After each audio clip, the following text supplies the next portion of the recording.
we're coming into the bathroom and some friends are running a train on a girl inside the stall. Yeah. Right. 6th grade. So you're telling me that there was a few guys essentially raping a girl in a bathroom. It was like almost like a hockey fight. You see hockey guys and just like bam, bam, bam. There was just so much blood. Right? I think everything changed once the Mexican mafia issued a green light for all Mexican gangs to kill off the black gangs. I think that's where you from? Didn't say nothing. Pop, pop, pop. And it wasn't like anything like this. Yeah. So as he's trying to run away, homeboy caught him with the golf club. Bam, right in his head. Get close to him so I could swing on him. And then just like that, wham, I got hit from the side. Oh. I come down to a knee. Guy gets up behind me. He's got me in a rear naked. He got his legs in. So he's already like this on top. Yeah. What the? Okay. On the ground. And I'm going in and out. And as I'm going in and out, I'm looking down. And all I see is a dude just like, but just he was stabbing you? Yeah.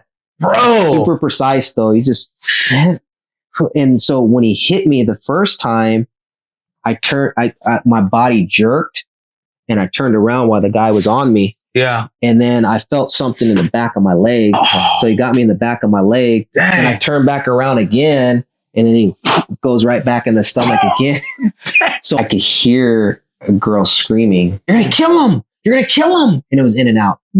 Kill him. Kill him. Hey, we motivating the nation, gonna set the foundation, spreading positive knowledge through crucial conversation. This goes farther than just feeding you motivation, as I let you in the basis of my operation. With such intensity, I say what I mean. The world is going crazy, man. I think it's time to intervene. Planting nuggets of wisdom till the cup overflows. Dive deep into the war room that I built below. Out the Golden State, baby, yeah, I'm shining like a pro. All rise for the Will Rodriguez show. Let's go. Episode 2. I think we're gonna hit record right now in a few seconds, bro. I think we're ready now. You ready for this podcast? I'm ready. Woo! How ready are you though? I've been ready. You want to do some push-ups before we get started? Man, yeah. Get the blood going. Pump them up. Woo! Come on, let's go. Episode numero 2 of Crucial Conversations with Will Rodriguez. You guys already know Anthony, the man, the myth, the legend, Anthony Steele. Say holla, say holla. What's going on, guys? Excited to be here. Excited to, to tell my story. But before they do, okay, what should they do? Oh, yes. Make sure you go ahead and like this. Go ahead and click that notification bell, right? So you can be notified for the next episodes that are going to be coming out. And even share it too. I mean, if it has an impact in some way, maybe it could help maybe a family member, friend, cousin, sister, second cousin. I mean, whoever it may be. So send it to everybody. Send it to everybody. If you feel like it's something that's in there that's being able to impact. Okay, fair enough. Yeah. With that being said, let's get started, man. So, Anthony, you're from Oceanside, San Diego, essentially, right? Yep. You moved out here to Texas, but let's go back. We want to hear about your story. Tell us about your upbringing. Tell us how that was like. Yeah. I think, I was born in Tustin, California, right? And those first 9 years, I grew up out there. My mom is white, so she was Irish, Dutch, Dane, French. And then my father, African American. And so, I mean, just that, right? Just like being black and being white, especially in those times. I was born in 81. I kind of think back on my parents and how they kind of really trailblazed things at that time. And I went to actually a Christian school. Okay. Started off at Maranatha Christian Academy and Calvary Chapel with Pastor Chuck Smith. And, I remember just those young days of actually being at that school. I was only in, I made it to, started there in kindergarten. Okay. Right. And then went into first grade. Right. But then they held me back and I had to go to pre-first. So I was actually the first, first kid to teach. Yeah, so it's like a mixture of first grade and kindergarten. Is that even legal now? Man, I couldn't even tell you. Wow. But they had to create something for me because I was just super rambunctious, right? Like I should make that into a shirt, bro. free first. Free first. But the energy and at the time I didn't know, I wasn't diagnosed essentially with ADHD, but I was a kid that had a lot of energy. Yeah. I couldn't sit in my seat and I was constantly moving, constantly very kinesthetic, very like touchy and things of that nature. And I just remember I used to, like pull on girls' hair, not loud, not hard, but just like, I'm here, and like grab their shoulders. And, at a young age, I mean, there was, obviously an infatuation with girls. Yeah. Right.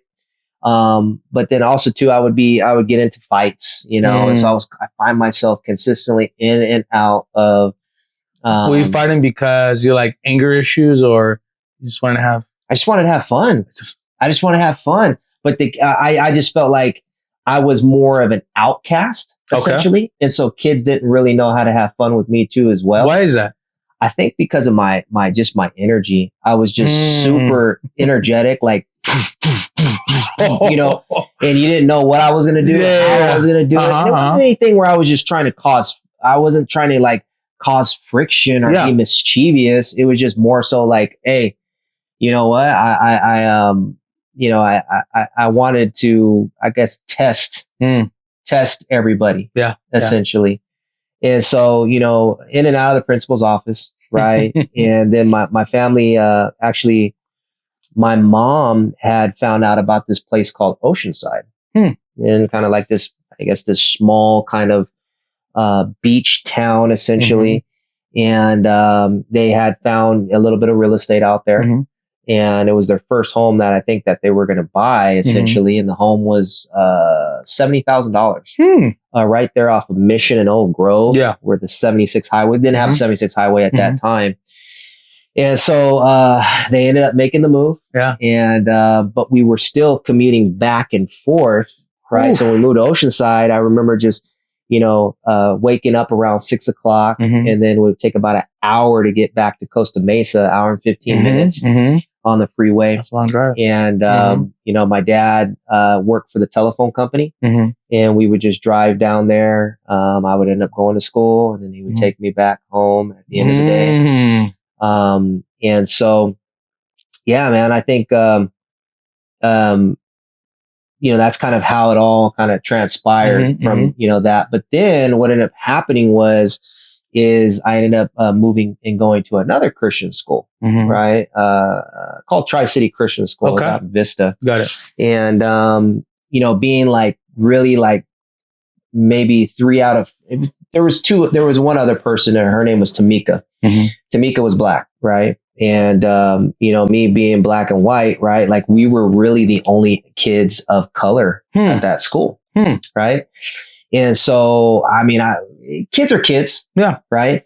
And I could take it with the best of them, right? Yeah. And so, we kind of make fun of each other, and a kid would tell me, well, hey, your skin looks like the color of poop, and I go, oh, well, yours looks like piss, right? Your skin, right? So we would just kind of go back and forth. Yeah.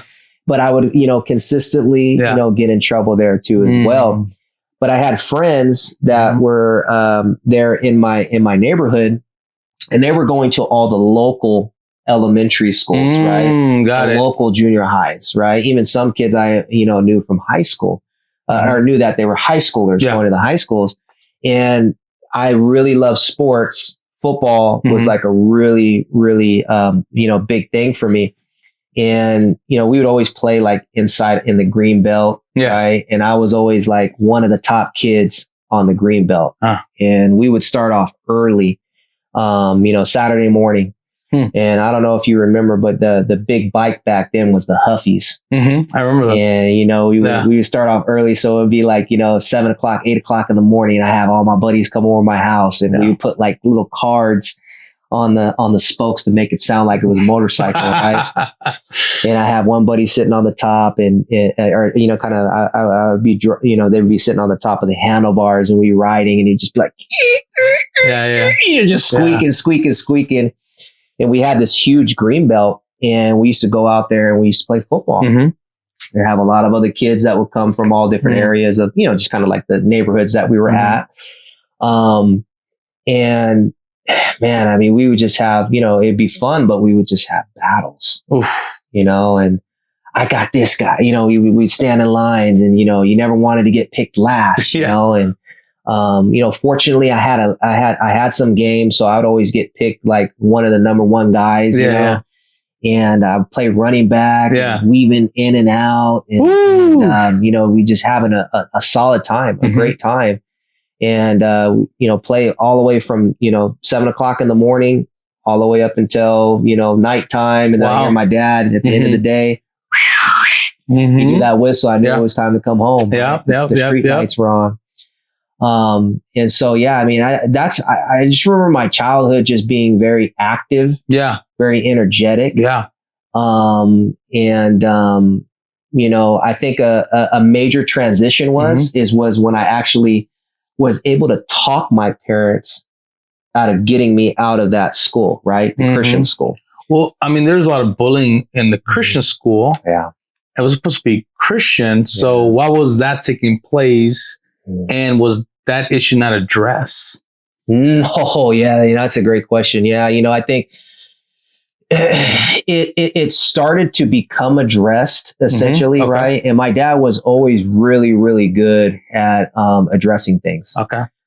He's really, really good at coming to the school, talking to the teachers, talking to the principal, really sticking up for me.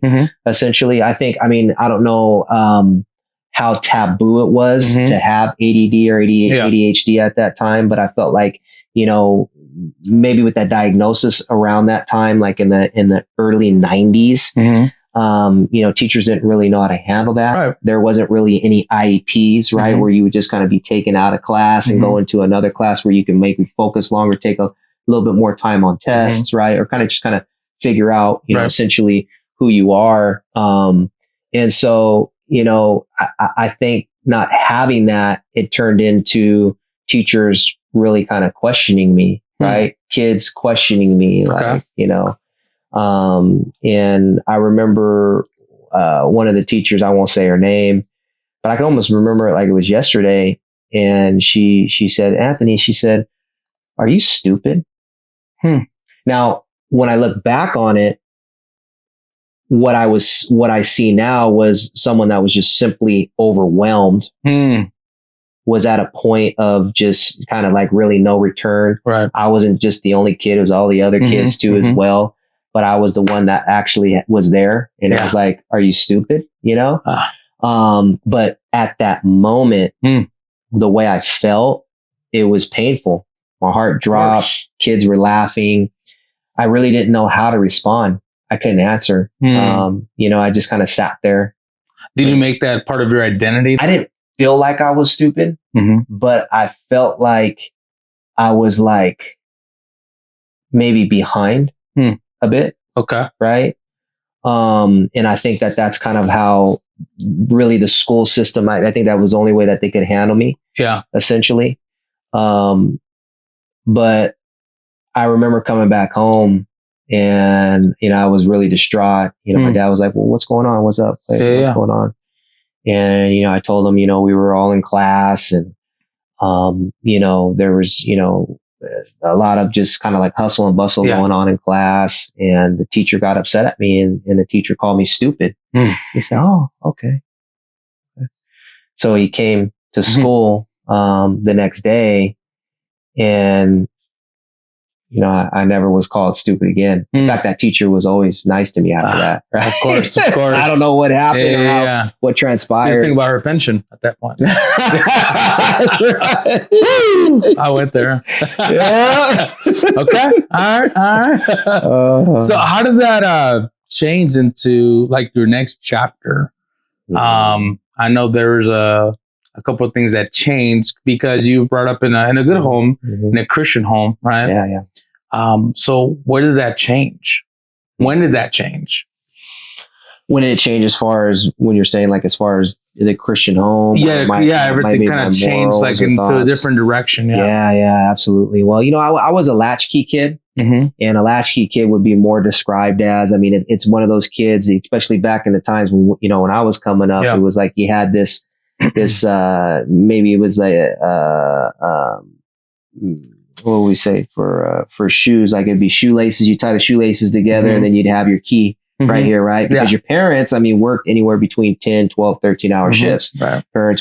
My parents worked hard, right? So they went to work early in the morning and they come back till late at night. Wow. So really what was bringing me up was my surroundings. Oof. Right? And so, you know, one of the things that, you know, I was really started to kind of peek over the fence essentially, was, you know, trying to figure out like, okay, hey, after I got out of that Christian school and I talked my parents to get me into another school, they had got me into an elementary. And this was when I was in sixth grade. This was back when sixth grade was part of elementary. And it was really in one of the toughest, I would say, elementaries in Oceanside. A lot of these individuals that I grew up with that were friends have, you know, went in prison for murder, burglary, trafficking, drugs. Some of them have made it to the highest pinnacles of different types of gangs and organizations. Others of them have led on level 4 yards, like Pelican Bay, Folsom, these types of areas. And so, but they're just young kids at that time. We're all young kids. And I could remember just going into going to the bathroom and going in there and just seeing the activity. It was just totally different from the Christian school. I didn't even really know how to take it. What kind of activities are we talking about? Gang activity. Oh, gang activity. Yes, okay. Gang activity. I mean, we're talking about small baby voices, but already gangs, full-fledged, ready. Yeah. You have one individual, I mean, he was from a Mexican gang, right? That was in the Valley area.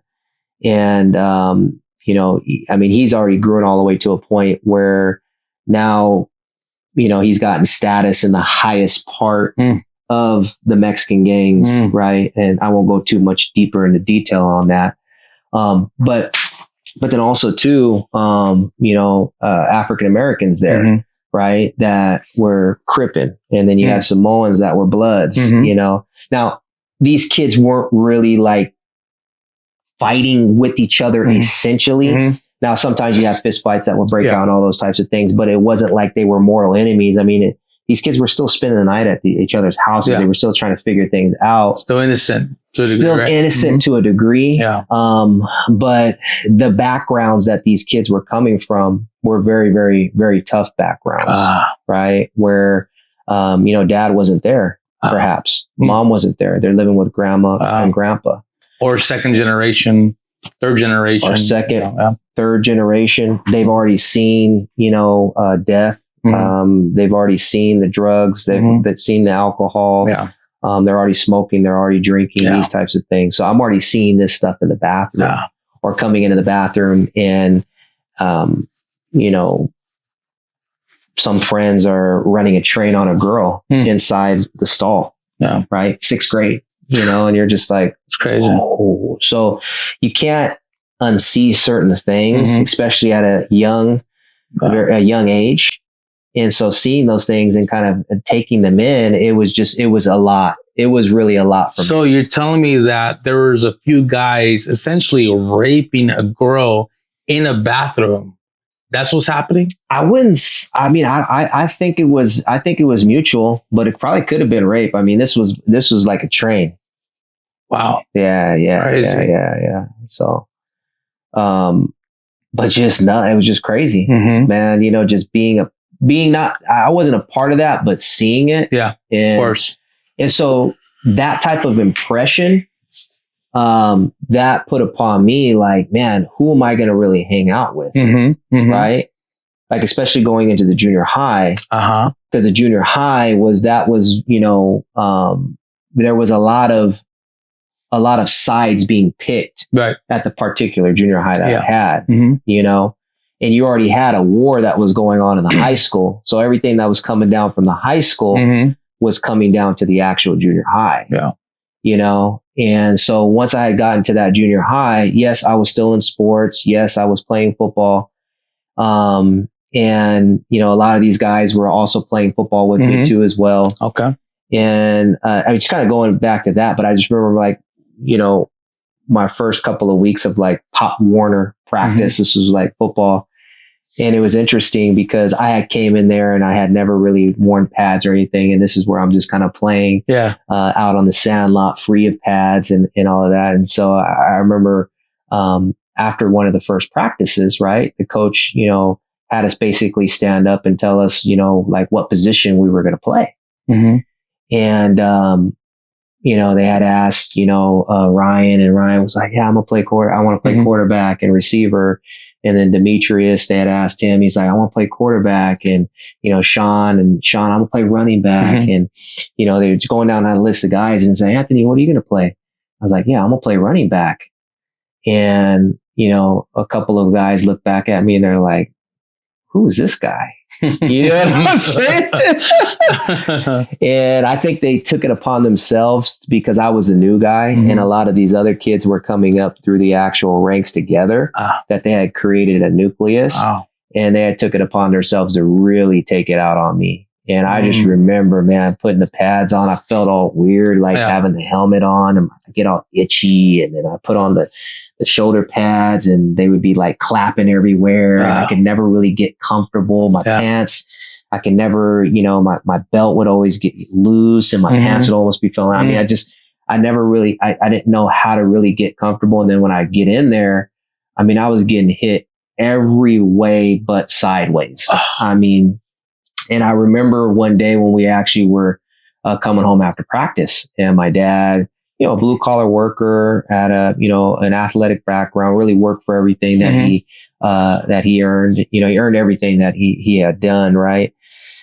And so I remember coming home and we were coming right off of Crouch from Lincoln Junior High. That's where the practices were held. And we were coming down there. And we're coming off Oceanside Boulevard. And I remember kind of like my heart beating because I was at that point, I had made up in my mind that I was going to tell my dad that I was going to quit football and that I had another plan that I was going to, you know, go into another sport like baseball. And I thought that he would go for it. And, you know, as we were coming down El Camino Real, we took a ride on Mesa and we're driving down Mesa and, as we're driving down there, my dad was just kind of, there's a little bit of silence and he kind of took it in. He said, after that, he said, son, he said, the Stills, the last name you have, we don't quit. Whew.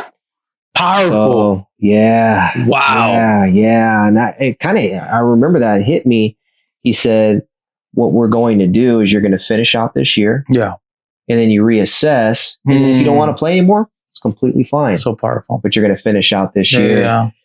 And it's just kind of like the seasoning that you have from a parent, you know, and I was very fortunate to have that in my father. Yeah. And I believe that my father was a big reason why I never really got jumped into gangs because I actually, although he was always working, there was a respect level for a man that was taking care of me. I felt like that was there. Okay. I look at other friends that didn't have their father.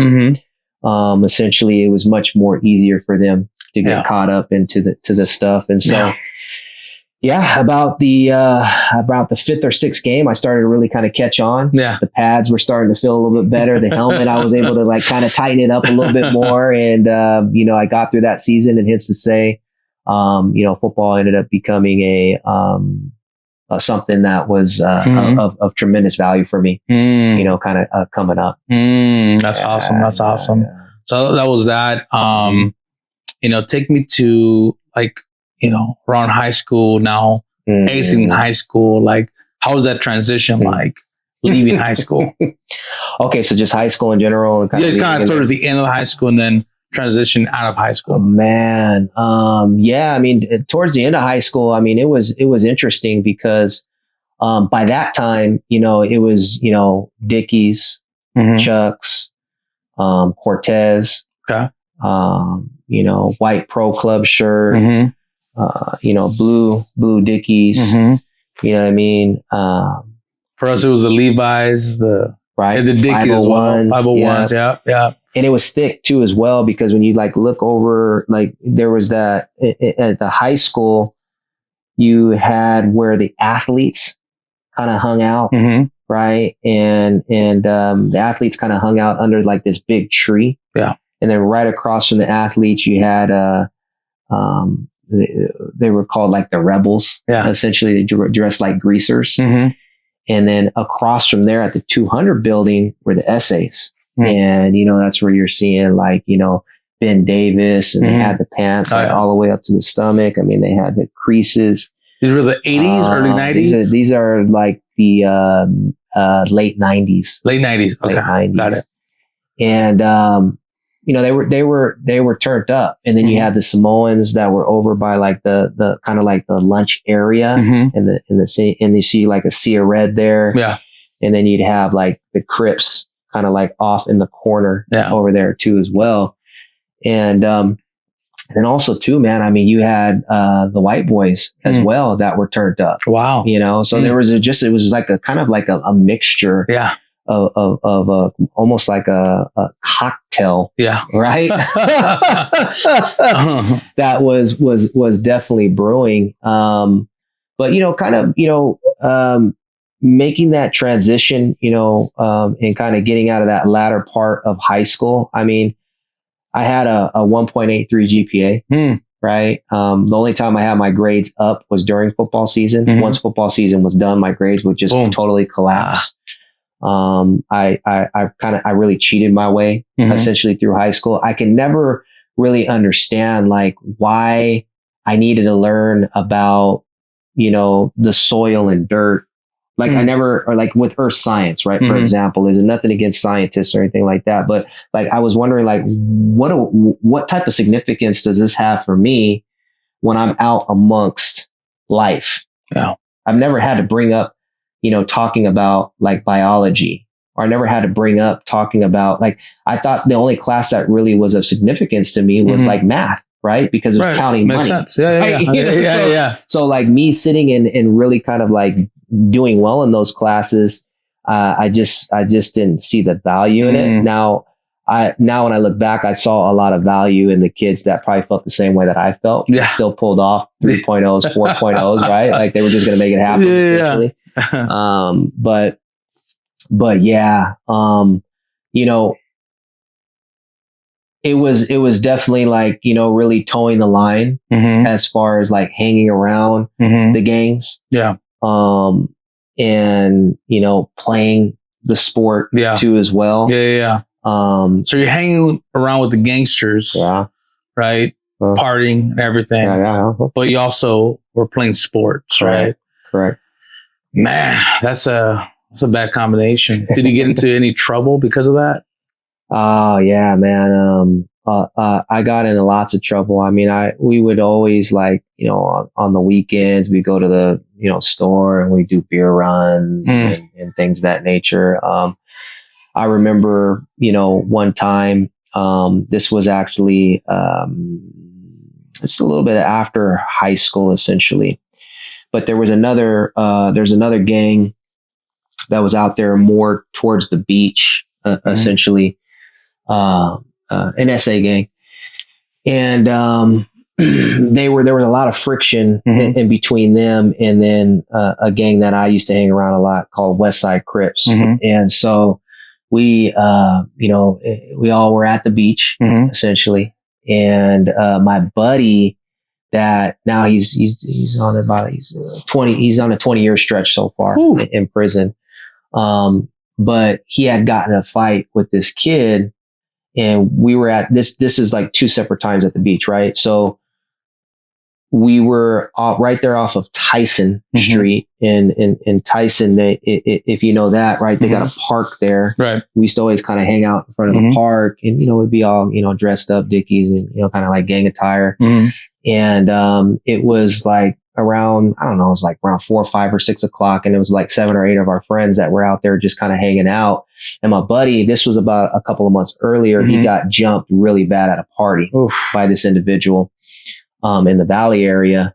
And once you know, while we're all hanging out, this individual, he was with his dad, and then he had he was sitting in the passenger seat, and this guy is now doing life in prison too, by the way.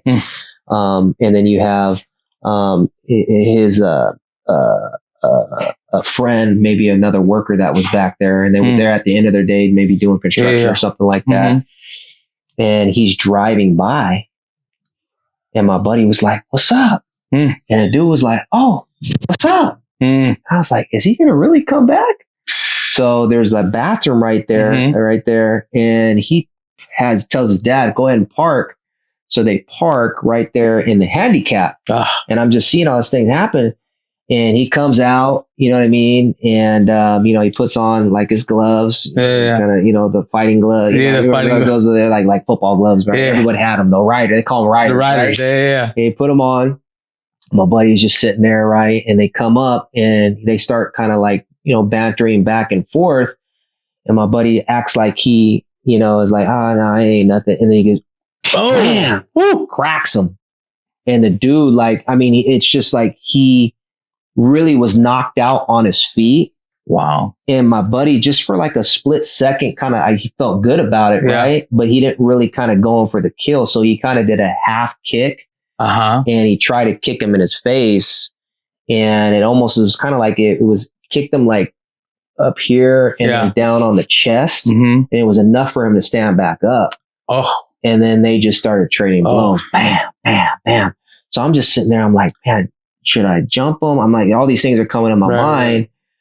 And so I was like, boom, I looked over at his friend. We locked eyes. And then, now we're getting him up. And then now his friend's just kind of running around. And I'm trying to swing on him and I can't catch him because he's running around. And then my buddy Ronnie, which he's done a lot of different types of jail stints. It's just it's so many friends that have done prison stints. But Ronnie's like running up on the side of him. And so we're trying to jump him and all this type of stuff. All this was while this is happening is that they're just trading blows. And it was like almost like a hockey fight. You can see hockey guys and just like bam, bam, bam. And there was just so much blood. Right. I mean, both of their nose were broke, eyes, all just split, everything like that. So the fight was done.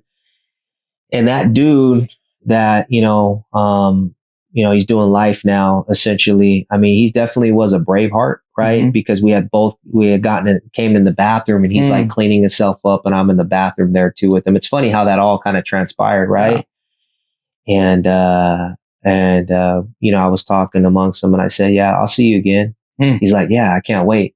I can't wait to see you again," while his nose is all busted and everything. I'm like, wow, this guy is really with it.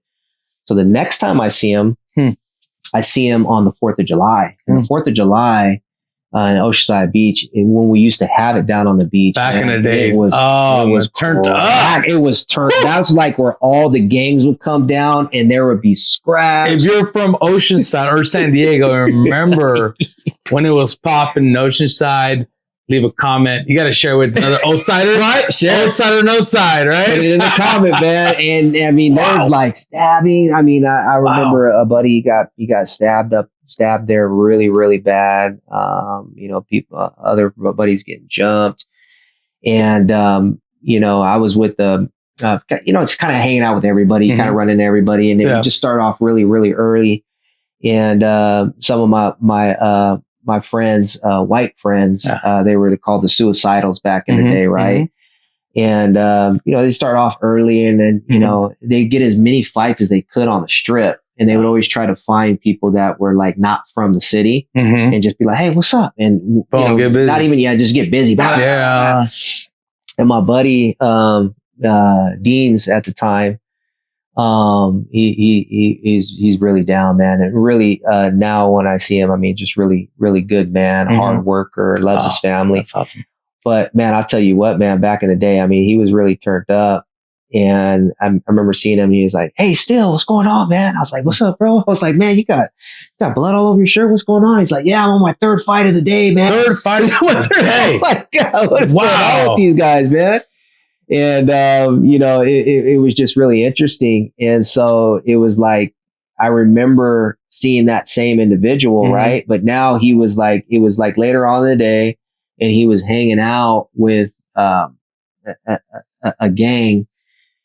And they were walking towards us. And right when I seen him immediately, I was like, "What's up?" He's like, "What's up?" I was like, "Oh, let's go." So I'm walking up towards him, and we were talking to each other because we're like, "Hey, we didn't want to fight down on the strip because the police were there. We're going to go up to the top." Right. And so I had a few of my buddies from the West Side and things of that nature. And he had all of his homies there too, as well. A bunch of essays. Right. So I'm walking side by side with them, and we're just like talking amongst each other, cussing at each other. And I'm like, "Yeah, I can't wait. I'm going to get that get back from my homeboy and all that type of stuff." And, he's like, "Yeah, I'm sure you are. I'm sure you are." Right. And so as we're walking, my buddy was like, "Hey, does that dude have a gun?" And so there was an essay behind me. Whoa. Maybe about 120 pounds soaking wet. And he was sitting there. I mean, he was walking, and he was just very like nervous, probably tweaking. Yeah. But now when I look back on it, he was speaking himself up to pull the gun and blow my head off. That's very common. And he's just like kind of like talking, you know what I mean? Yeah. And I looked back over at him. I don't know what it was. I know it was the Lord that, saved me in that position. But I told him, I was like, "You gonna shoot me, homie?" You know what I mean? And I think that I don't know if he was scared of that. I think it was just more so he was just kind of like, dang, I think it may have made him think like there's a lot of people out here. I might have to do I don't know what he thought. Thank God he wasn't feeling like he was a killer at that moment. Oof. So he just kind of like, boom. But my other buddy that was there, he had a heat too. So he pulled out his heat, and he was like, "Hey, let's go." Know what I'm saying? Yeah. And so they were kind of, right. And so once we had gotten up to the top, there was, and the fight never really occurred because there was a lot of, now it was like, okay, there's going to be gunplay that's going to be going on. Right. And there was a lot of argument and fights going back and forth. And, so yeah, that was a really, really interesting day. Very intense. Yeah. There's unfortunately a lot of those different types of moments. Man. Talk to us about a close call, like an experience that you had where maybe you're in a very very vulnerable place where there's maybe some fights involved or something that happened that was outside of the norm. 100%. And you already know, Will, like growing up in Oceanside, there's always a chip on our shoulder. For sure. Especially if it's going to another city, right? 100%. It's like, if people ask you where you're from, there's always that kind of like, I'm from Oceanside. You know what I'm saying? It's not like I'm from North County or I'm from San Diego. It's like, no, I'm from Oceanside. Right. And I remember the day like it was yesterday, and we would always like go down to LA essentially and kind of check that place out. Go all different parts like Watts, Compton, Crenshaw, all these different types of areas, which probably shouldn't have went down to. But my buddy, he was on a fourth waiver. So fourth waiver essentially means is that like anytime a police officer knows you're on fourth waiver, they can check you at any moment, right? They can take you out. They can, pull your pants off if they want to make sure that they find drugs or guns or anything like that. Buddy was in the gang for already a long time by that time. I mean, he started off with gangs probably about 10 or 11 years old. At this point, we're about, I would say about 20, 25, 26. And so before we had went down to LA that day, we were going to go pick up some friends and things of that nature. So it was right there off of Oceanside Boulevard. And then if you go up Oceanside Boulevard to where Emerald's at, that light essentially, right? Yeah. I think that might be Thunder Emerald, right? But there's a train tracks. Yeah. And once you know it, woo, right? Now, two buddies, one of them was from Rolling 60s in LA. The other one was from West Side out here.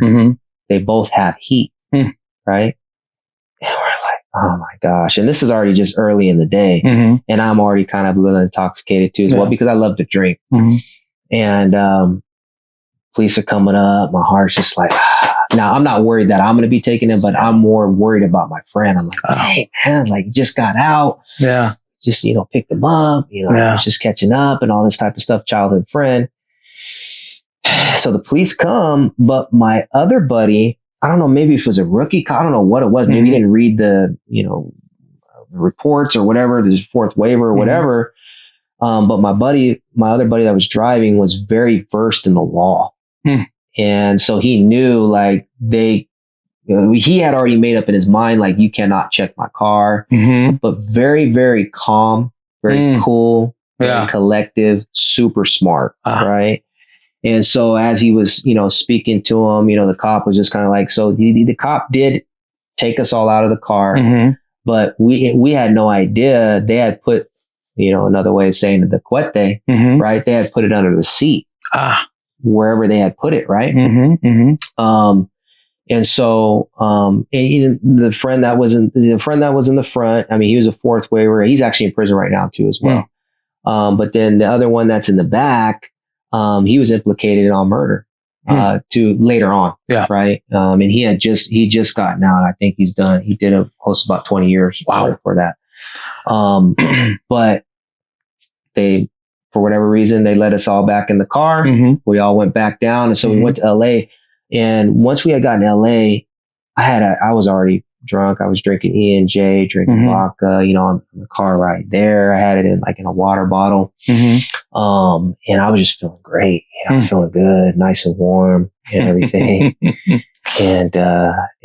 So we went into a hood where literally it was like a civil war, essentially between these two gangs. These gangs had been killing each other.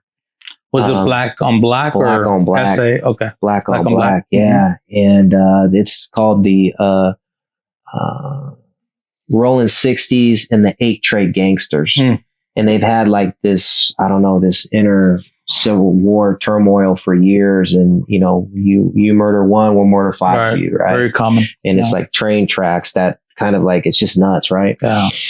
A lot of black on black, brown on brown type of beef. Big time. All throughout Southern California. It doesn't make sense for me. It was a little bit more different from Oceanside. Yeah. Because while you did have black on black, it wasn't so heavy. It was more black on Mexican, Mexican on black, right? Or Samoans would come with the Mexicans and they would get the blacks. But in LA, it was a little bit different. Yes, you did have that kind of friction, but blacks and Mexicans still hung out with each other, right? They would still break bread with each other, right? And you didn't really have that intimate or as bad as you had it more in Oceanside, essentially. I think everything changed once the Mexican mafia issued a green light for all Mexican gangs to kill off the black gangs. I think that's when it changed. Yes. But prior to that, I think they were mingling a little bit more. That's right. That's absolutely right. And so, yeah, man, I mean, we ended up at a house rolling 60 and the dude's name was Crafty, but they had a big old party and everything like that. And I just remember my buddy, I would look up to him, man. I mean, he was only about 5'7", 5'6", but the heart of just a gorilla, just like a brave heart, you know what I mean? Yeah. Always ready, always heat, but he didn't even need the heat. He had it there for protection, obviously, but he was really ready to scrap. I mean, he wasn't, because in gangs, you had all different types of guys. You had guys that were just more like, you know, pimps, players, hustlers, but they weren't really fighters. Right. And he had others that were like, hey, he's a shooter. Yeah. You know what I mean? For sure. Wow. He ain't fighting. He's just shooting. He's just shooting, right? He didn't want to fight, but he's going to shoot you though. Yeah. But this guy was like very versed in all of it. He kind of took, but he was more so like a gangster. You know what I mean? Okay. And he actually, which was interesting, he kicked it with a lot of individuals from an area that you grew up in too. So it was interesting because, you know, I guess you would say game recognizes game. Yeah. You see way past the color, right? Of course. You know, and he would tell me about a few homies from where you're at that were like, yeah, it was interesting seeing them hanging around them too as well. They'd be all cool with each other. Yeah. But, yeah, man, when we got there, I just remember them like not hitting us up, but they're like, hey, where are you from? Where are you from? And my boy was like, I'm from Oceanside, West Side, you know? Yeah. And I mean, we're massively outnumbered. Yeah. Right. I mean, they could easily just turn real quick. Not everyone doesn't know everybody. We knew a couple of people there that we had brought there, but it was not like everyone would say, hey, these are, you know, these guys, right? And they'd be like, oh, yeah. I know your homeboy, such and such. I was with them in the pen. You know what I mean? Yeah. So the Oceanside, it was interesting how such a small city had already created a name for themselves in the penitentiary. Absolutely. And it was something of respect. Yeah. With these hoods in LA that were massive. We're talking about hundreds and thousands, right? Of individuals from gangs there too as well. So 80s and 90s, from understanding, it was very bloody in Oceanside. And I think there's an article that was published early 2000s maybe that called Oceanside the new Compton or something like that. Yep. Are you familiar with that article or no? I've seen that. I know. I believe I know what you're saying. It was actually per capita had the most murders in the whole country at one point per capita. Dang. And that was in the early 90s. That's crazy. But they had these apartments. I know this is kind of off topic, but they had these apartments right there behind the drive-ins. Used to have apartments. They're no longer there anymore, right? But it was like it was actually a Crip apartments there. But you'd have like a lot of LA Crips and things that would go, that would come there, and I mean, they wouldn't make it.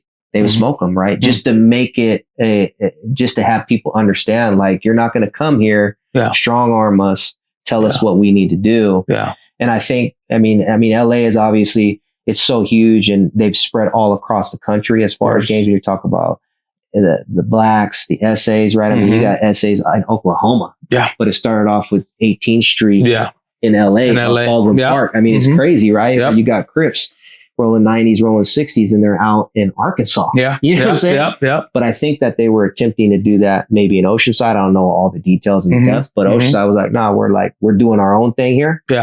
We're not going to be, 18th Street rolling or whatever, none of that stuff. Like, we're not going to franchise in this. We're not going to franchise over here. We're doing our own thing. Like, we really like, we like you guys' style, but we're going to do our own thing. They're like, well, no, it's going to be our style. I was like, okay, it is. Well, then you just go out in a bag, right? And that's kind of how it worked in the 90s. So, yeah, man, I mean, just being at that party, I was having a great time. But I remember sitting on the front doorstep. And it was probably about like 5 or 6 of us. And then my homeboy, he was out there, and this car pulls up, but there was a very long grass heading towards the front door, like a big front yard, essentially. And it's interesting, like in the hoods out there. I mean, the grass is manicured. I mean, the homes are really, really nice. A lot of them, right? It's just nuts. But this individual, he's driving, and once again, we're in the middle of a civil war, right? It's right across train tracks, essentially. And so the alertness is like the antennas came up on my homeboy, and he's not even from their hood. I mean, we're an hour and a half away, south. Or north, I'm sorry. It is south. And he's like the only one that's really kind of thinking. And so this individual gets out the car. Immediately, my homeboy was like, where are you from? Dude didn't say anything. He said, if you don't say where you're from, like, he said it very quickly, and he didn't tell me on the second time, essentially, like, I'm going to start busting. Where are you from? Didn't say nothing. Pop, pop, pop. And it wasn't like anything like this. It was like he was trained. Like he was trained, like he was trying to, he's done it before. We were like, what the heck? It wasn't one of these like, no, it was one of these like, okay. And all of a sudden there's shooting going on. And I mean, I remember like bricks being hit. And I mean, it was just crazy. People running down the street. Wow. And I'm thinking we're in LA. Essentially, we're in a hood, and these individuals are trained killers. So I'm thinking like these people jumping over the fence are enemies, but I had no idea that it was actually people from the party. So I'm like thinking I'm gonna probably die. I don't know what I'm thinking. So all I think is just swing. Mm-hmm. So I'm punching and I'm trying to punch people and all this type of stuff. Yeah. Friendly fire. And it was interesting, man. Like how that night played out, man. It was interesting how that all kind of played out. That's and nuts. There's just a lot of close calls. I mean, I know even in Oceanside, I mean, we had this big, we had an individual by the name of Sugar Free, a rapper. Sugar Free. Yeah. Man, that's back in the days. Sugar Free. and my buddies from the Valley, they had arranged it at what was called the Show Palace. Okay. And so the Show Palace was over there by the indoor swap meet back in the day. And, Sugar Free was coming there, but then you had all these other rappers that were coming too as well. And he was like the big one that was coming. And it was nuts, man. I mean, you had everybody from every hood out there in Oceanside. I mean, you had all the Blood hoods that were out there, all the Crips hoods, all the SA hoods, man. It was just like, it was crazy. And, I mean, it was nuts how that whole night was really starting to come together. That's crazy. Because back in the days, we had how many hoods? From black hoods, how many? Like maybe 5 or more? Yeah. Or more. So you had West Side, Deep Valley Crip, Insane Crip Gang, Crook Mob Gangsters, East Side. So those are the 4 that come to mind right now. Okay. Then we had, from the Mexican side, we had Center Street, Pozole. We have Mesa, Tri-City, Mid-Valley at the time, right? Mid-Valley, yeah. There's another small one in the mid. Am I missing one? There's probably the smaller ones, but I think those are the big ones, like the big 3. Center Street, Pozole, Mesa, right? Yeah. Just that alone. Yeah. And then you got the Blood hoods, right? So you had Deep Valley Blood, and then you had Crook City Bloods. Okay. And then Tri-City. Crooks and Tri-City, they had kind of like closed the I guess you would say like closed the papers on it. They weren't jumping anybody in. Yeah. But DVB was more of like the prevalent.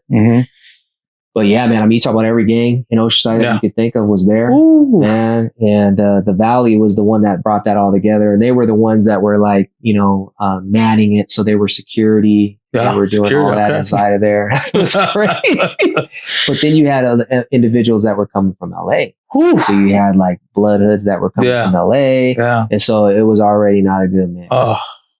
And one of the young, I was already, drinking a lot too as well. And, one of the dudes from the Valley, he's maybe about 5'4", 5'5", 130 pounds soaking wet, but just a rider. I mean, he was a rider. In fact, a rival hood attempted to kill him on many occasions. But they had shot him in his chest, and he had gotten through all of those types of things too as well. And he's obviously doing a lot of things too as well. But I remember him just kind of. This is just the story that I remember that I saw. Now there may be all different types of depictions of it because there's a lot of people that have talked about it since then. But this is what I saw: is there was Bloods there, and all I could see him was kind of like looking up, like and like talking to the Blood, and then. People just start fighting, right? Now, one of my other friends, was there too as well. He was from another Crip hood. Now, there's shooting that's going on now too as well. So people start running from the parking lot. Yeah. Someone got shot in their foot, and then someone in some of the parking lot, and people are fighting, right? So I'm running into the parking lot too as well, trying to get away. And now I'm heads up with the Blood. And we're just, going at it. And he had to be a boxer. Yeah. And he had to be trained because I had gotten hit so many times in such a small amount of time. It felt like firecrackers going on my face. Man. I mean, he was just pop, pop, pop, boom. And I hit my ear, and I'm like, I couldn't hear now. nose is all lit that's up. definitely a good combination. And he was shaking. I mean, yeah. But it wasn't so much to where I was getting shook. Yeah. I don't know what was going on. It was probably just a setup before the. Yeah. And I'm just kind of throwing and just throwing. And but that was definitely I got beat up. For sure. Beat up. But yeah, there was something that happened where, you know, this gang member's rival, you know, was using like the N word, but like the GGER. Yeah. And there was another individual that I think he might be getting out now, but he's doing about 25, 26 years. But he was one of like the bigger OGs at the time from the Valley. And he was like, and he was definitely a killer. And he was hearing the individual saying that. He was like, "Oh, is that right? Is that how it goes?" And I could just see like already zeroed in. And there were some things that had occurred after, you know, certain situations just from that night. A younger individual, he got his jaw wired shut. He got from the side. Wow. I mean, a girl got stabbed. I mean, there was a lot of different things. It could have been way worse for sure. But it was, what a night.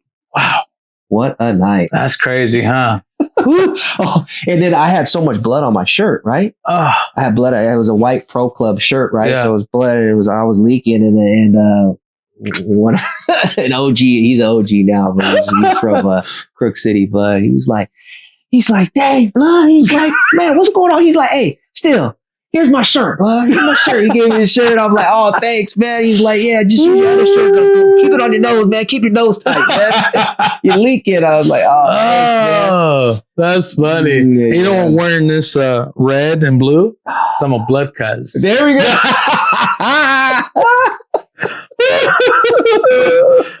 Were you ever hurt, bro? Like, I mean, you had a lot of close calls. We were involved in a lot of fights. Yeah. There's a lot of shootings involved. Yeah. Were you ever hurt or hospitalized?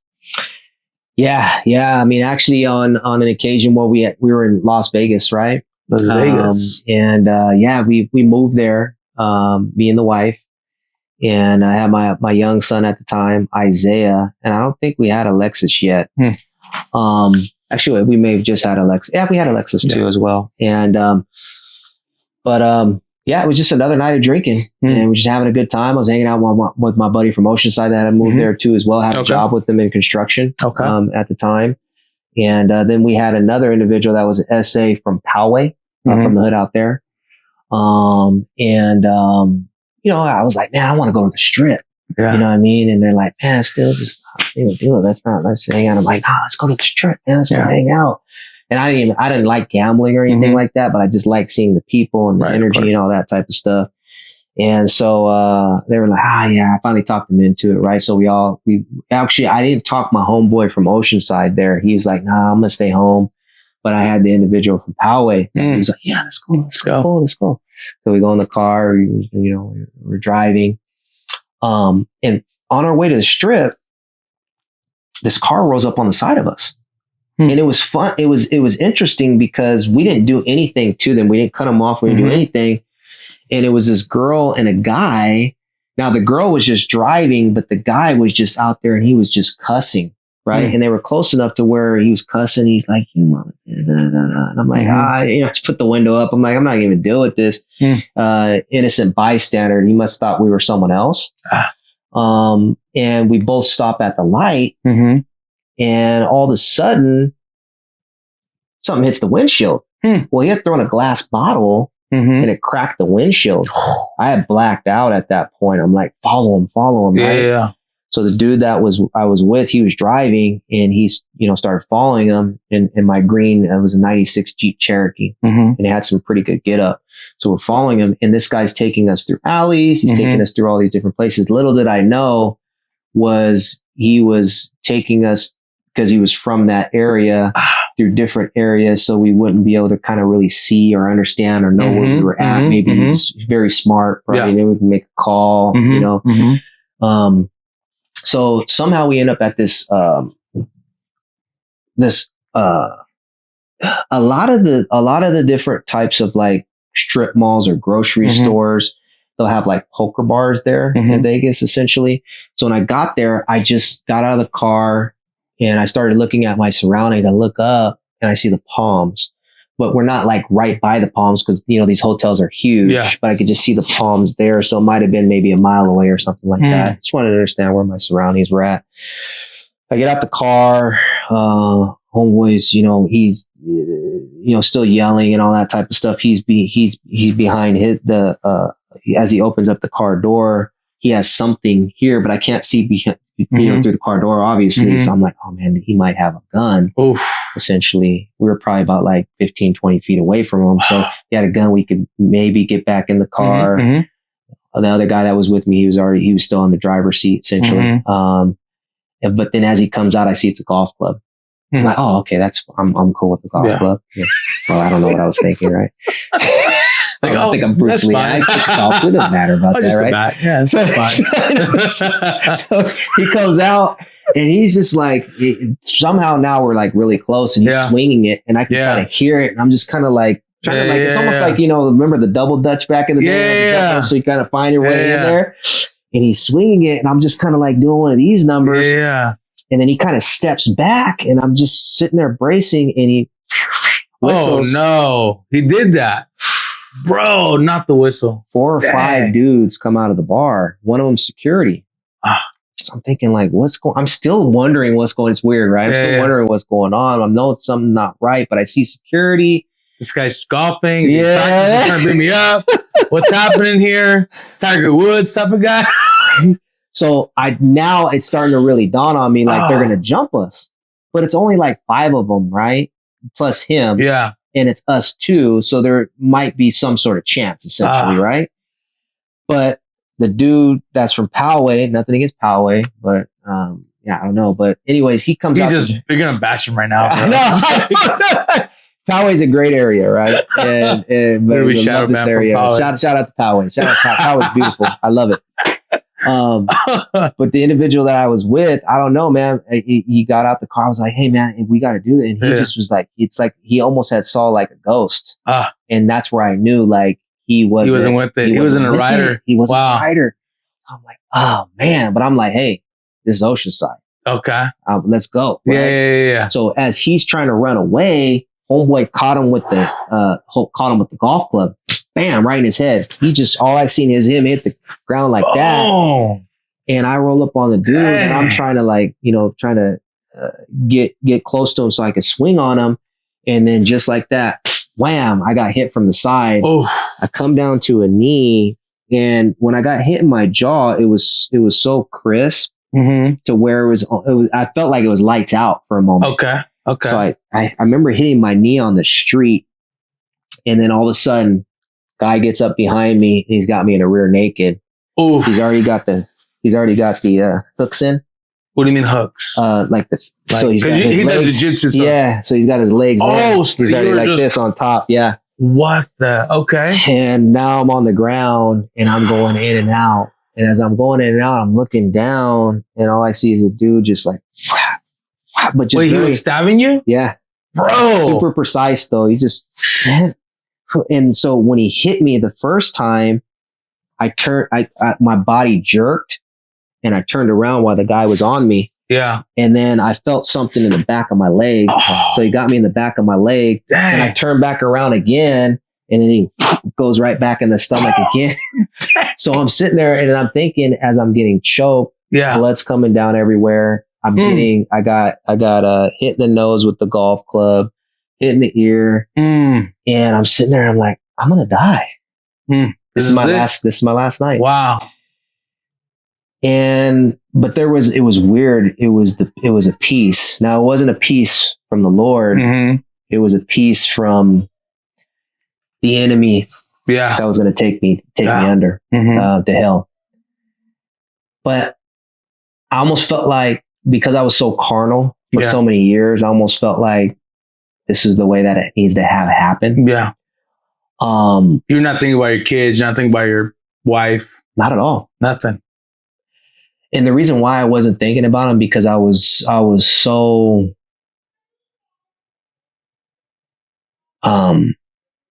what's the word? In remorse, regret for all the things that I had done, and that they would be better off without me. Oof. Do you think a lot of people are feeling that way? Absolutely. I think that there's a lot of people that carry burdens. And it's a lot of different types of wounds that have happened, trauma.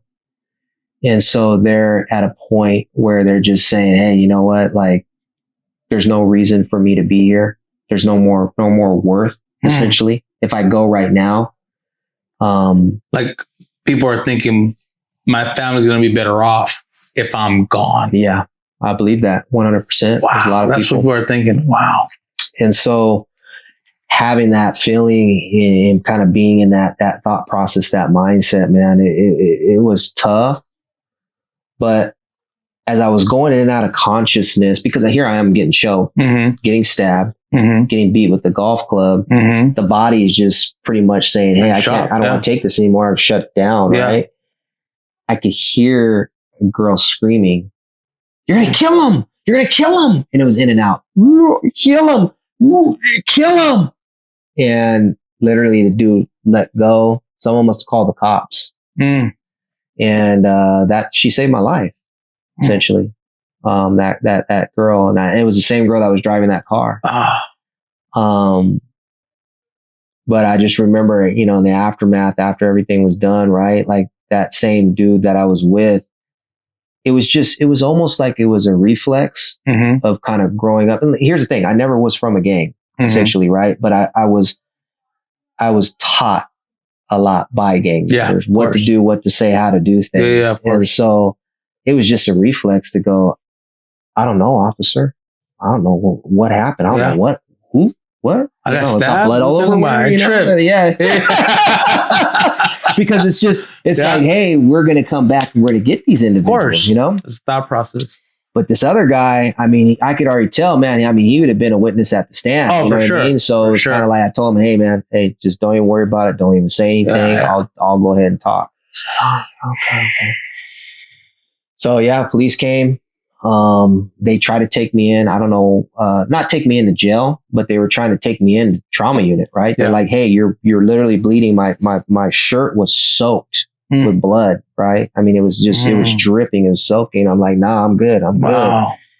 And once they had left, our car was still there, right? We got back in the car. I stopped off at the liquor store, got 2 Old English 40 ounces.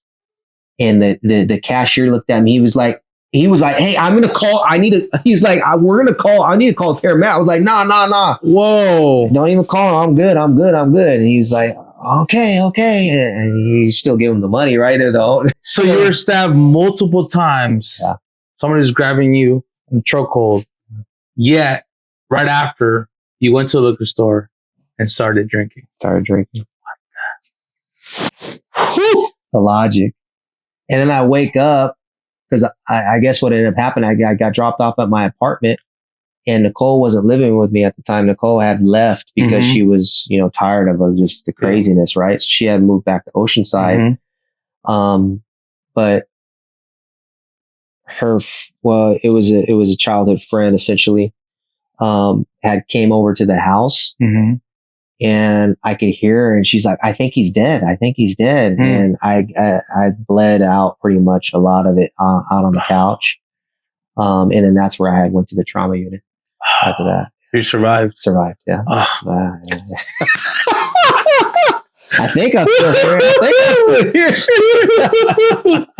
He's a dead man walking. Dang, bro. That's crazy. Yeah. Wow. Yeah. I'm surprised you survived that, man. It's interesting, man. It's crazy. It's crazy. And, yeah, I mean, and then one other thing that had happened is I had, this was in Carlsbad at all places, La Costa. And this was probably, I had just moved back to Oceanside. I still hadn't quit drinking after these couple of different occasions. And there's there's a party going on. And I'm like, oh, it's La Costa. They're going to probably have all the big time drinks and all that stuff. And when we get in, I mean, we're coming to like a mini mansion, right? And these kids, I mean, literally, I mean, a lot of squares, you know what I mean? And, but there was just like alcohol, like $50 bottles of alcohol, $100 bottles of alcohol, $500 bottles of alcohol. I mean, and I'm just like, what is going on? I've never seen stuff like this. You see them maybe on the rap videos. Right. Because you're used to the OEs, the 40s, counting. Okay. Yeah, like, cheap brandy, you know what I mean? Maybe some Thunderbird if you can get it, you know what I mean? But like, like Mad Dog 2020, you know what I mean? But now we're sitting here like, what is going on here? And, a big thing that, really drove us to as well was the music at the time. Right. You know what I mean? And so, I mean, you're listening to, NWA, Easy Dog Pound. Tupac. You know what I mean? Tupac, Bone Thugs and Harmony. You know what I mean? Not too much Biggie. Not too much. No. There was that East Coast, West Coast thing. We couldn't do that. You know what I mean? But yeah, that Juicy by Biggie was pretty good. That was pretty good. I'm going back to Cali, right? Yeah. He came with some tracks though. Yeah, for sure. But you couldn't tell your friends that though, right? Because it was West Coast versus East Coast. But yeah, man. I mean, we're at that party and really just like speed things up is that there was some individuals that had came into the party and they had like boots, had red laces, white boys and everything like that. I didn't think anything of it. I thought they were skaters, maybe? Yeah, skaters for whatever reason. I mean, and I was already kind of drunk and everything. And there was only like one other black dude there. Yeah. Super square, like he's wearing Tommy Hilfiger, like, these guys, right? So he's coming down the stairs and he accidentally bumps into a white girl and he's like, I am so sorry, and then he ends up, coming to the, to the girl. Oh, I think what? Pizza. Well, the kids. Oh, thank you. I shared one, an Alexis, and there's about enough for 3 slices each one of you guys. Okay, cool. Good. Right. Thank you. Thank you. I went to the store. Yeah. And so we got pizza, guys. We got pizza. Yeah, we're ready. What is it? The delicious pizza? Oh man, so this is delicious pizza. Pizza we got here from no, we can't promote them yet. Oh, it's really good. All right. That looks good. Yeah. Later. So like you were just so we get to the party and he accidentally bumps into this white girl. Yeah. And he's like, I'm so sorry, and she wasn't thinking anything. She was like, wasn't even a part of it. She's like, oh, okay, yeah. And those white dudes was like, you better be sorry, you NIGGER. Ooh. So it just turned up really, really quick. Fast. Another buddy that I had, he was actually from Sole. Mm-hmm. He wasn't from there at the time but he was from, ended up being from there. Mm-hmm. But I'm with him, a couple of other guys, and we're just fighting. And then they ended up, we started fighting them and they go out the front door. Mm-hmm. They run in their car and they're like, we'll be back. Mm-hmm. And I'm thinking like in La Casa, like, we'll be back. Like that. No, what's that mean? Yeah. Now in Oceanside, if you hear that, then you're like, okay, we need to get our stuff get out of here or get ready, whichever one. But I was like, they're not going to come back. So we're drinking. And it must have been an hour or two later. Mm-hmm. They came back. Oh. And my buddy, that I was with, he was already very crafty, and he was like, "Hey, they're back. He's like, let's go in the bushes and all that type of stuff." And he's like, "We'll just wait for him, and then get him after that." So I was like, "Okay, yeah, listen to him, go in the bushes and everything like that." And it's like 4 or 5 of us in the bushes, and I couldn't wait. So I run out of the bushes and I'm running towards this car, like a 4-door hatchback. And there's a guy in the front seat, the window's down, and I'm swinging on him in the front seat. And then the back window comes down, and then boom, it's double barrel shotgun. And it's right there. And literally I just moved out the way. Boom! Oh, shot. I'm on my back. And I'm like, I knew I wasn't hit, but I'm like, oh no, I can't go out anywhere. Yeah. This guy's going to come up and just boom, and Right had my head all over the pavement. And they drove off. And I was like, I'm still here. Dang. So that was just nuts. It was crazy. That's but that was nuts. a culmination of those types of things that were happening. Finally, it got me to a point a couple of months maybe later, where I was like, I need to get into a rehab because I'm just going to get killed. Like for some reason, like for me, I'm just out here almost like even though I never wore a pink shirt. Yeah. Never in my life, but essentially it was like I had this bright shirt on that everyone could see, and we're like, let's get that guy. Yeah. You know, so I'm like, man, I'll be dead here pretty quickly. So that's crazy. So went to rehab. Yeah. And then what happened right after? Yeah. So I went to a Calvary Ranch out there in Lakeside, and that was just a very, very kind of like, it was all inspiring, kind of interesting experience. It's only 30 days essentially, but the way that they had it set up as far as their structures, their systems, it was like you're in the Word early, you were journaling, you had to clean up your room. And what they were really teaching you was routine, you know?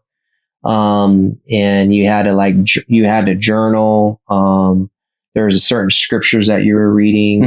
You worked out on the farm. First time I've ever worked out on a farm before. So I'm working with pigs. Yeah. I'm working with horses. I'm working with goats. I mean, all this craziness, chickens and all this stuff. And, you know, cleaning up the stalls and kind of like becoming friends with horses or seeing different types of horses. They have funny personalities, man. Some horses that'll kick you real quick. And some that'll come up to you. But it was just interesting, and like the guys that I was, you know, kind of learning from too as well. And we would have Bible study every single day at the end of the day while we had dinner. Wow. And we had huge dinners. And I remember one of the pastors saying that he was talking about the blaspheme of the Holy Spirit using the Lord's name pretty much in vain, essentially. And it talks about that, I think, in the Gospels, somewhere around there. I was like, oh my gosh, I've done that so many times where I've used the Lord's name in vain. And it says you're going to go to hell, right? I was like, oh my God. And I was like, I didn't even know. I was scared to go ask, but I didn't want to keep it in. I got up and I said, hey, I've done the blasphemy of the Holy Spirit multiple times. He's like, well, what do you mean? And I said, yeah, I mean, what you were conveying in there, I'm like, am I going to go to hell? He's like, are you still alive right now? I said, yeah. He's like, so you haven't blasphemed the Holy Spirit, right? Blaspheme of the Holy Spirit means that you're not believing in Jesus Christ, that he's the death, he's the resurrection, he's the burial, and things of that nature, and that he rose from the dead. Yeah. He's like, do you believe in that? I said, 100%. He's like, then you're good. And I'm like, oh man. So there was a huge relief, and there was starting to be like, although there was still a lot more shackles to break and bondages. So you repented from your sins. Correct. I said to the Lord, but you were like, I'm still going to go to hell. So you needed clarity. Right? Correct. Yeah. Okay, got it. And just kind of hearing what he was saying, I just, you know, but it's interesting how you can misinterpret, right? Yeah. You don't have the knowledge. Of course. But once I had heard that I was fine and I was good, and I just needed to kind of change my life. Yeah. And repent and change, do a 180. That's where I was like, oh wow. So that's where I made the shift. Wow. That's a powerful story, guys. Deep story. I'm surprised you're still alive. You know what I mean? Yeah. Tell me about the next chapter of your life. I know a lot happened. You transitioned. You started serving. You started going to church. You started being a leader of your house. Yeah. Everything started changing, and then you started a business. Right. So man, let's go. Yeah, man. I mean, it was powerful.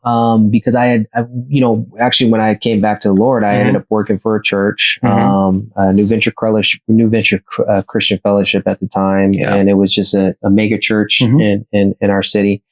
And I was able to kind of look from behind the scenes doing janitorial work and kind of seeing how everybody worked there. And it was just like, I was just so blown away. I was so amazed, and just seeing the work of the Lord.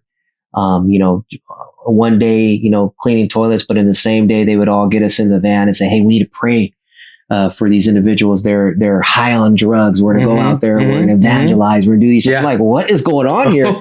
And that's where I started to kind of really understand, like, you know, how to communicate one-on-one, small group, you know, in a big group setting. Yeah. I really started to kind of understand how to connect with different types of personalities. Oof. Seeing people that were, you know, down and out, all the way to people that were living up in the hills, but still down and out, right? And being able to like pray and, and speak into their lives, you know, being a part of like the creative, like we'd have a creative time with, you know, different types of pastors and everything like that. And we would sit and they would be talking about different types of plans or different types of maybe systems that can be created or ministries that can be created. And so I was just like, I came alive, man. I was just love the ministry, man. I was just so powerful. And, you know, kind of, you know, starting off early in the morning and literally going till 10 o'clock, 11 o'clock at night, and not wanting even to go home because there was just so much. I was just so alive, so alive.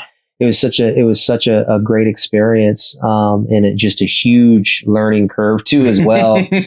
I remember one time the pastor had told me, he was like, "Hey, I need you to go ahead and start, you know, becoming the leader of the junior high and high school." He didn't say pastor, but the leader. And I'm like, oh my God, what the heck? Like, I never, you know, spoke in front of people. And in fact, when I was in college in my speech class, I remember just bombing on a speech. I got up there, I couldn't say anything. And here he was telling me that I want you to come in there and I want you to start preaching. And that was just like, whoa.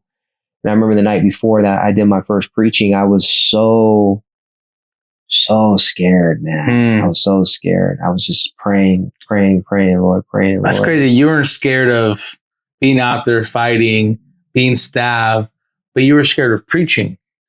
Isn't it just, it's weird. It's weird how Does that make sense? How the mind works. I don't know. It's nuts. I just remember like the night before I was sitting there and I was looking at a picture and I was praying and, you know, in the spirit, and I'm just sitting there and I'm crying and my wife comes up. I'm listening to this stuff. Oh, sad. My wife goes, she's like, what are you? She's like, what are you? She's like, what are you doing? What are you crying for? And I thought I was looking at my son's picture. And I said, it's Isaiah. And I'm just praying over his life, you know, and he was only probably like, I don't know, 5, 6, 7 years old at the time, whatever, right? And the picture was him. Like, I thought it was him at 1 year old. She was like, fool. She was like, this is our nephew. And I was like, oh my God.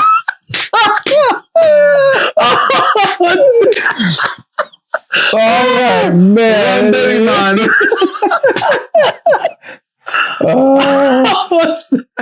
So it was wild. Oh man. But that really taught me business. You know what I mean? Like, I mean, just in general, like, you know, how to be around people. So I had gotten into kind of like the supplement business, you know, proteins and fish oils and all these different types. And I was working at a nutrition zone, and I was actually working there with my buddy Jimmy, and there was a couple of other individuals that I was working with too as well. And it was just a great time of just learning how to sell, learning how to give value. Yeah. And one of my mentors that actually owned the nutrition zone at the time, he was always like, he said, you just want to give people value. You don't want to give them more than what they really need. He's like, there's no such thing as like, you know, why would you sell ice to an Eskimo? An Eskimo already knows how to get ice. Makes sense. You want to give them something that they need, that they didn't know that they needed, essentially. And I remember my mentor at that time, just kind of like in business at the time, he just, everything was just so like, he's so much into personal development. I mean, he was always reading some sort of book and always giving me a book and, you know, quizzing me on the book. And, and I remember him giving me a book called Think and Grow Rich by Napoleon Hill. And I remember reading that, and that kind of opened me up to where kind of like starting to visualize, see things. Another book called Psycho-Cybernetics by Dr. Maxwell Maltz. You know, Crush It by Gary Vee, the first Crush It. And there was just a lot of different how to win and influence people. Just a lot of different books I was reading that just really opened me up. And I'm like, and I didn't even like reading, but I loved reading these books for whatever reason. I mean, I counted the books as I could read in high school, right? I mean, maybe read 1 or 2 books, but there I'm like, wow, I couldn't get enough of finding out people's personalities, giving them value. And so I had gotten so good at sales at that point because I had opened up a boot camp too as well, which was a free boot camp down on the beach. And here I was like selling supplements at the back of my trunk, selling them at the front of the pier, training people. Then I started turning it into like a business as far as like it's a free, but it was almost kind of like a free funnel, right? You know, free funnel. And in the back like a free webinar, you get their data, you start dripping them. Got it. That's crazy because I remember attending a few of your boot camps, and you were known for that in Oceanside, right? Going to the pier. I remember one time seeing, I think, more than 100 people on a Saturday morning working out. Afterwards, you giving a speech. I'm like, this is dope. Bro, man, it was just amazing, like what the Lord did, what he was doing, and how he's inspiring communities. Just using, being able to use me, an individual. I remember sitting at the top of the stairs and just be like trembling and fear, like, Lord, you're having me. You're going to have to show up here because I don't know what's going to go on right now.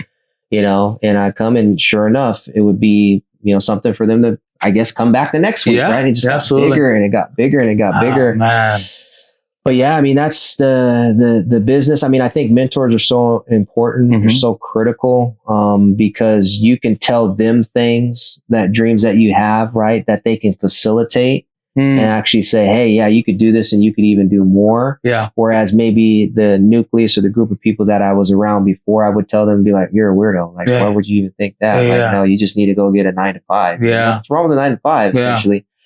However, it was just super unorthodox how I got into the gym setting, how I got in. Usually you have people that would have like maybe a kinesiology degree to become a trainer, or maybe they had some sort of multiple certificates. And I remember having trainers come to our workout and I didn't have any certificate, but they were coming there to ask me how I started my business. Yeah. Wow. That's crazy. And it was those books, How to Win and Influence People, psycho-cybernetics, like visualizing the outcomes before they come, actually having to take action though too as well. This is not like some woo-woo stuff, right? Yeah. People perish because of lack of vision. It says that in the word. But yeah, that's kind of how the businesses essentially started. And so we had a gym that was called the Way of Life Boot Camp. We ran that gym for about 7, 8 years. Became a Amazon bestselling author. And there was a lot of great things that ended up kind of coming out of that. And we had gotten that to a time where we had to dissolve the gym. Essentially, I wasn't able to sell it, but we dissolved it. It ended up going into although it was a smashing success in a lot of ways. There was a lot of failure in it too as well. We were close to about $100,000 in debt. My partner, which was a great partner, he had got burnt out with gyms. He was already had probably about a 15-year career in gyms, 20, maybe close to 20 years, somewhere around there. I was only about 8 or 9 years into it and just kind of getting started. And, but he ended up kind of like not wanting to do it anymore. And so that kind of, it left a real big gap essentially because he was, super talented. And he was kind of like I guess essentially the yin to the yang, right? Like what he did was much different from what I did. And we kind of really worked together on essentially things. So, once that started to dissolve, I created a marketing agency just out of desperation. That ended up, for gyms, it ended up really blowing up. And then we got it into 100 different locations. And then from those locations, because they were prominent in the boutique boot camp type of setting, essentially that niche, then other boutique boot camps wanted to get in with what we were doing. We started running ads. That started to really kind of flourish. You know how it is being an entrepreneur, right? Like those massive ups and downs, right? And the family's coming along with you on those types of things. So I didn't know that my wife was like really getting tired of my 16 to 18 hour days. I was tired too, but I wasn't tired of giving up. I wasn't even thinking about giving up. I'm like, I'm going to keep on grinding at this thing. We, when we get big deals, we celebrate. Let's go out with some steak. Let's have everything, appetizers, dessert. Let's have it all. And then you want some too? You want some too? I don't even know you, but we'll buy you some. We're paying for them too. So that's up at night, right? Yeah. And then whenever you get like another big deal, it's like, this time around, probably gonna celebrate just going to McDonald's or something. You know what I mean? Yeah. Some In-N-Out, no fries though. You know what I mean? Protein burger. Protein burger. Don't even put the bread on it. Oh man, that's awesome. But then he transitioned recently too, these past couple of years. Yeah. And something else, right? Remote sales. Mm-hmm. And I had no idea what it really was. In fact, my agency was starting to kind of dissolve. I put my last, I think, 10 grand into ads. Crazy. Mm-hmm. Like, hold up. So we just heard a story, right? And then the transformation, then you became an entrepreneur, right? Now you're spending $10,000 in ads. Yes. Yeah, it's just... Hold up. Like, wow. Okay. So what is the thought process? Like, how do you just spend $10,000 in ads? Mm-hmm. Because that's not normal talk for a lot of people. Yeah, I just gotten so used to like understanding. I mean, I didn't know how to run traffic essentially, but putting it in the hands of individuals that knew how to run traffic, get leads, what we would call, to come in on the front end of a funnel, to have like a video overview of like what you're doing because you're targeting that type of niche. They come in, they put their name, email, cell phone contact, and they fill out an application on job form. You see exactly what the reasoning behind why they're coming in. Yeah. And so now you've got this warm lead that has already been, preconditioned through the overviews, the videos, and now they're coming on with you to go ahead and make the sell. And so I just knew like the sell that I had at that point was a $5 grand sell and a 10 grand sell from our marketing agency. And then we had a 15 grand sell. But if I put 10 grand in, I did one sell at 10 grand. I already made my money back. Boom. Now, if I'm doing 15, if I do another 15 grand, then I'm plus, 15, right, 15. Right, so these high ticket type of a sell, essentially, you can make your money back really, really quickly, and you could double, you could triple, you could quadruple, maybe 1,000x if you really want to. So, but for whatever reason, there wasn't really any sales that were really going on at that point. I was, on that last credit card, and, I had some partners at the time where we were just kind of having some falling outs. I won't go into too deep of details on that, but I was coming on to that meeting to fire them essentially. And it was one of the hardest things that to do because, I know I needed to, but I was like, I've got a family to feed. It was a very, unhealthy relationship. Yeah. But it was a relationship that I wanted to continue to foster because there was still money coming in, although they were taking money too as well. So I remember coming on to that actual meeting, and it was a blessing in disguise. It's amazing how the Lord works. But on that same meeting, they introduced me to this individual named Steve Lyman. And with Steve, they were saying, hey, he's going to go ahead and take over the sales because they knew that there was a lot of pressure on me to be able to do sales and then now coach people on the fulfillment, the client. And that he'll come in and I was like, oh, Steve, just tell us a little bit about yourself. And so Steve's like, yeah, I've been in, the remote sales, digital marketing for the last, 13, 14 years. I've had 8-figure companies. I've been, worked alongside Russell Brunson when he was first starting, ClickFunnels, all these different types of things. I'm like, oh man, wow. I'm like, how did we get this guy, and he's like, how much are you doing in revenue right now? I said, well, we do anywhere between like 30 to 50 grand in revenue a month. He's like, oh, okay. He said, just give me about 90 days. I'll get that to 300 grand in revenue with 2 sales guys. All I need you to do is just give them 15%. I'll get 20% off of any sales that I do. And you guys just keep the rest and just promise us that you just pour in ads and get enough leads for these guys to be full time. Cause he's like, I feel like you guys have an amazing offer, especially in the fitness industry. So cool.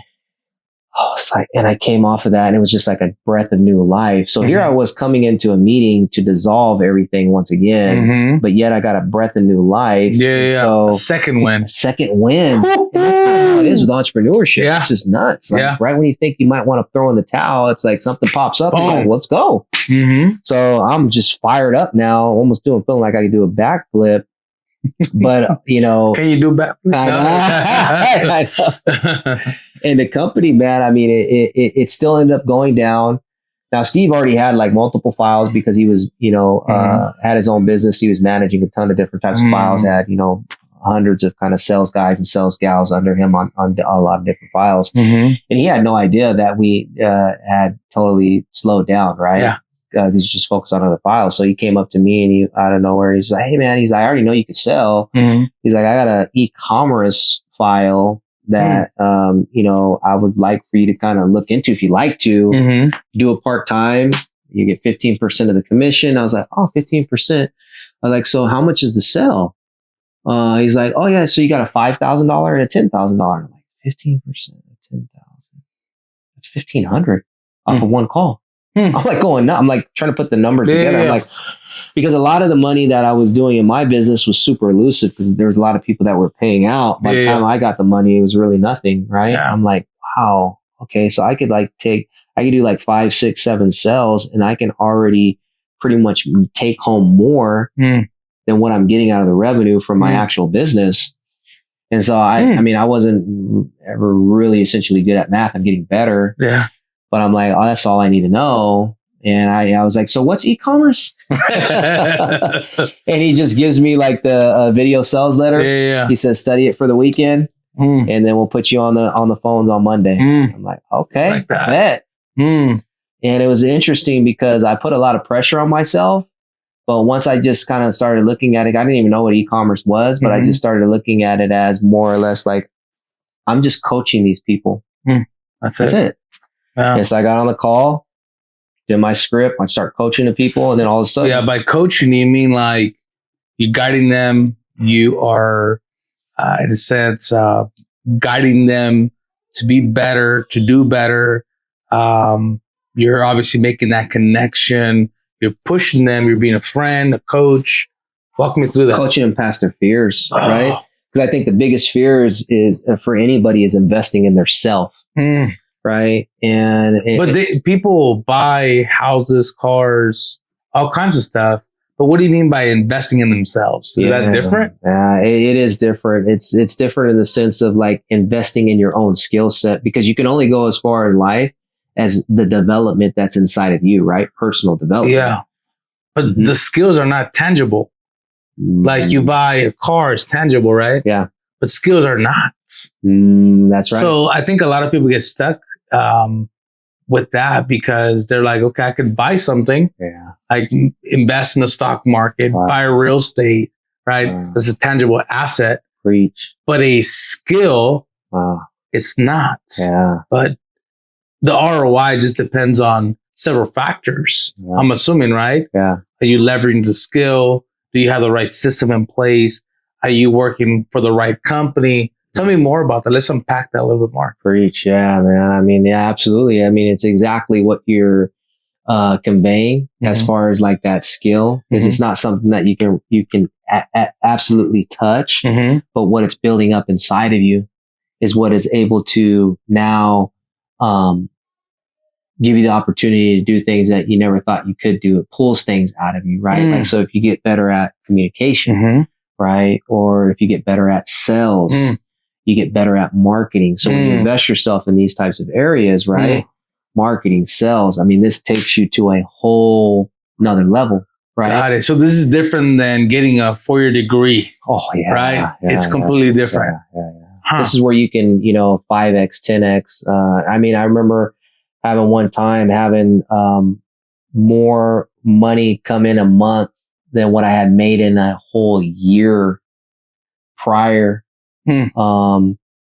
And I just sat there and go, what just happened? I just didn't understand like why, how, what, other than there was a skill that I was able to cultivate all the way from working at the church and continuing to work on those skills, through the gyms. And then all of a sudden I was put in an area with a high ticket opportunity in remote sales. And then it culminated by the end of the month because of that skill set to put me at a point where, I was making what an average salary would be for someone in a year in 1 month. Oof. And I'm just like, almost about, I felt like I was going to fall over. That's crazy. Seeing the money get wired into the account. Blown away. Yeah. Man, that's crazy. So as we land the plane here, I mean, somebody that is hearing the podcast and was probably raised in the hood and, has experienced similar things to you, man, that's inspiring to know that you came from the hood with all these experiences, right? Not to what you're doing right now. That's crazy. Major inspiration. Thank you, brother. Major. What is a message that you want to give to the youth?